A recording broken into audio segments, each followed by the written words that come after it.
दिलचस्प पौराणिक कथा में आज हम महिषासुर की कथा सुनेंगे। महिषासुर दानवराज रंभासुर का पुत्र था जो बहुत शक्तिशाली था। कथा के अनुसार महिषासुर का जन्म पुरुष और भैंस के संयोग से हुआ था, इसलिए उसे महिषासुर कहा जाता था।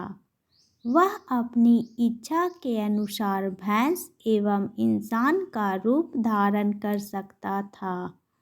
उसने अमर होने की इच्छा से ब्रह्मा को प्रसन्न करने के लिए बड़ी कठिन तपस्या की।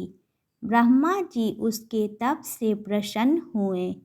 उन्होंने उसे आशीर्वाद दिया और इच्छा अनुसार वर मांगने को कहा।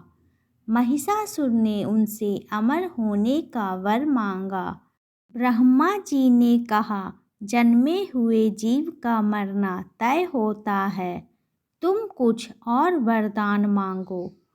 महिषासुर ने बहुत सोचा और फिर कहा, आप मुझे यह आशीर्वाद दे कि देवता, असुर और मानव कोई भी मुझे ना मार पाए।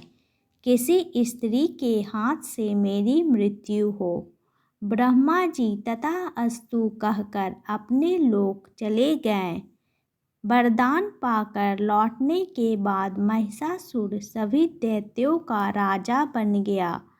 उसने दैत्यों की विशाल सेना का गठन कर पाताल लोक और मृत्यु लोक पर आक्रमण कर सभी को अपने अधीन कर लिया। फिर उसने देवताओं के इंद्रलोक पर आक्रमण किया। इस युद्ध में भगवान विष्णु और शिव ने भी देवताओं का साथ दिया, लेकिन महिषासुर के हाथों सभी को पराजय का सामना करना पड़ा और देवलोक पर भी महिषासुर का अधिकार हो गया। वह तीनों लोकों का अधिपति बन गया। जब सभी देव भगवान विष्णु के पास अपनी समस्या लेकर पहुँचे तो उन्होंने कहा कि आप भगवती महाशक्ति की आराधना करें। सभी देवताओं ने आराधना की, तब भगवती का जन्म हुआ। इन देवी की उत्पत्ति महिषासुर के अंत के लिए हुई थी, इसलिए इन्हें महिषासुरमर्दिनी कहा गया। समस्त देवताओं के तेज से प्रकट हुई देवी को देखकर पीड़ित देवताओं की प्रसन्नता का ठिकाना नहीं रहा। भगवान शिव ने देवी को त्रिशूल दिया। भगवान विष्णु ने देवी को चक्र प्रदान किया। इसी तरह सभी देवी देवताओं ने अनेक प्रकार के अस्त्र शस्त्र देवी के हाथों में सजा दिए।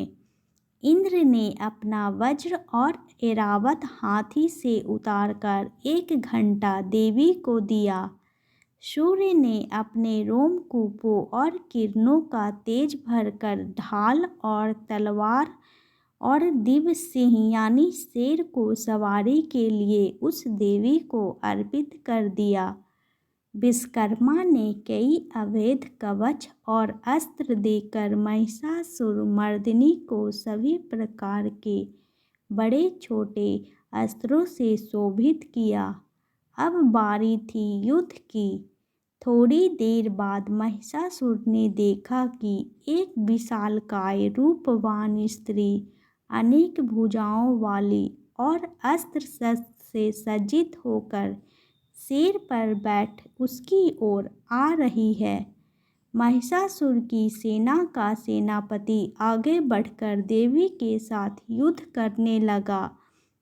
सेनापति के मरने के बाद सभी राक्षस एक एक कर युद्ध में कूद पड़े। सारे देवता इस महायुद्ध को बड़े कौतूहल से देख रहे थे। दानवों के सभी अचूक अस्त्र शस्त्र देवी के सामने बौने साबित हो रहे थे। रणचंडिका देवी ने तलवार से सैकड़ों असुरों को एक ही झटके में मौत के घाट उतार दिया और असुरों की पूरी सेना के साथ ही महिषासुर का वध भी कर दिया। Please like and subscribe my channel.